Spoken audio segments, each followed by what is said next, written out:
మతాల మీద చాలా మంది జోక్స్ చేస్తున్నారు. చాలా అంటే చాలా ట్రోల్ చేస్తున్నారు. దానికి ఒక హిందూగా మనం ఎలా రియాక్ట్ అవ్వాలి? చాలా మంచి ప్రశ్న దానా. వాళ్ళు అలా జోక్ చేయడమో లేకపోతే ట్రోల్ చేయడమో కారణం ఏంటి? వాడు కూడా హిందువే, కానీ వాడు ఇంకో పేరుతో వస్తాడు. ఉదాహరణ చెప్తాను పోనీ నీకు అర్థమయ్యేలా. రమేష్ అని జన అజ్ఞాన వేదిక. ఏమన్నాను? జన అజ్ఞాన వేదిక వెళ్ళలేదా? వాళ్ళు విజ్ఞాన వేదిక అంటారు, కానీ దాని సూటబుల్ నేమ్ అజ్ఞాన వేదిక, అందుకని చెప్తున్నా. అతను బాబాలు లేకపోతే మోసం చేస్తారు, లేకపోతే విభూది నిమ్మకాయలు ఏవో చూపిస్తుంటాడు. కానీ అతను లాంటి వాళ్ళు టచ్ గెడ్డ పగిలిపోను అలాంటి మాత్రం చెప్పరు. ఇప్పుడు అక్కడ మియాపూర్లో ఎక్కడో కలవరి ఆయిల్ అని ఏదో ఒక కలవరి టెంపుల్ అని ఒక ప్లేస్ ఉంది. అక్కడ సతీష్ కుమార్ అని ఒక ఆయన ఉంటాడు. అతను ఆయిల్ కర్చీఫ్లు అమ్ముతుంటాడు. ఆయిల్ కర్చీఫ్లు అమ్మడం అంటే ఏంటి?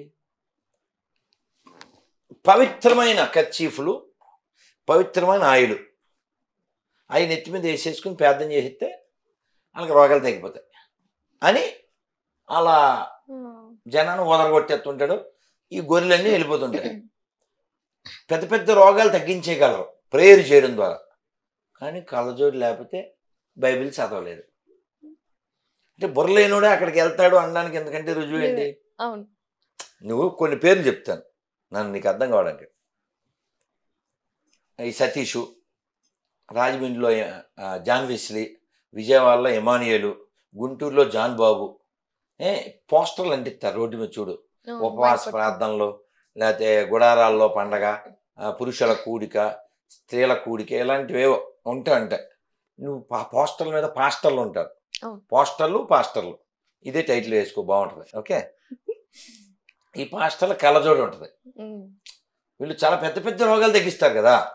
ఏది కిడ్నీలో రాళ్ళు బాగు చేసేస్తారు, పిల్లలు లేని వాళ్ళకి పిల్లలు, కుంటోళ్ళని నడిపించేయడం, ఇలాంటివేవో ఈ జోక్స్ అన్ని వేస్తుంటారు కదా, స్పాట్ లోనే జరుగుతాయి. అది మామూలుగా కాదు అసలు. ఇదే ట్రాన్స్ మూవీలో కూడా ఫహద్ ఫాజిల్ ట్రాన్స్ మూవీ ఉంటుంది కదా, ఆ సినిమాలో కూడా ఉష్ అంటే ఇటు పడిపోతారు, ఉష్ అంటే అటు పడిపోతారు. అంటే అంత జనాలకి కళ్ళకు కట్టినట్టు చూపిస్తున్నా వాళ్ళు ఎందుకు మారట్లేదు? మరి వాళ్ళు వాస్తవంలో జీవించడం కంటే భ్రమలో జీవించడానికి ఇష్టపడుతున్నారు. నాన్న ప్రాక్టికల్గా మాట్లాడదాం. రవీందర్కి దేవుడు లేడు అని ఒక కాన్సెప్ట్ ఉంది అనుకో. నువ్వేమో రాముడు దేవుడు అనుకుంటావు, ఇంకొక ఆవిడ జీసస్ అనుకుంటుంది, ఇంకొక ఆయన అల్లా అనుకుంటాడు. ఇవి 4 రకాలు ఇక్కడ. రాముడు నమ్మిన వాళ్ళు, జీసస్ నమ్మిన వాళ్ళు, అల్లా నమ్మిన వాళ్ళు, అసలు దేవుడే లేడని వారు. ఈ 4 ఉదాహరణ. 4 చచ్చిపోతారు. ఒప్పుకుంటా ఒప్పుకోవా? చచ్చిపోతారు. అంటే రాముడు నమ్మినోడు, అల్లా నమ్మినోడు, యేసు నమ్మినోడు, దేవుడిని నమ్మనోడు 4 చచ్చిపోతారు. పాయింట్ 1. 4 ముసలోళ్ళు అయిపోతారు. అగ్రి? 4 ఎప్పుడైనా రోగం వస్తుంది. 4 ఆకలి కూడా వస్తుంది. ఇవన్నీ కామన్ థింగ్స్. అవును. దీనికోసం అని చెప్పి నువ్వు మా మతంలోకి వచ్చే రోగాలు తగ్గిపోతాయి, ఇది జోకు. వీళ్ళు చెప్పినట్టు ప్రేయర్ చేస్తే రోగం తగ్గిపోతుందనే మాట నిజమే అయితే వీళ్ళు కలజోడు లేకుండా పనికిమాలిన బైబిల్ చదవాలి. ఇదో పాయింట్ 1.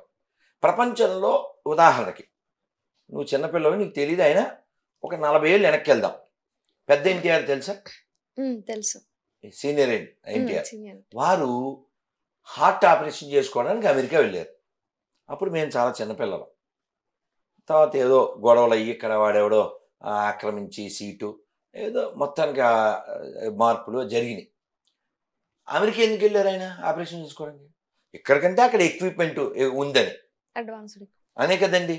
అంటే రోగాలకు సంబంధించిన టెక్నాలజీ వాళ్ళు హైలో ఉన్నారు. అవునా? టచ్ గడ్డ పగిలిపోను అన్నప్పుడు ఇంత ఎక్విప్మెంట్ టెక్నాలజీ ఇదంతా అక్కర్లేదు కదా. You got my point? Point 1. అలాగే మనం ఆంధ్రప్రదేశ్ సంబంధించిన వాళ్ళం. మన ముఖ్యమంత్రి గారి పేరు మనకు తెలుసు, జగన్మోహన్ రెడ్డి గారు. వారు క్రైస్తవుడని కూడా మనకు తెలుసు. వారు వదినతో పాటు గుడికి రారని కూడా తెలుసు.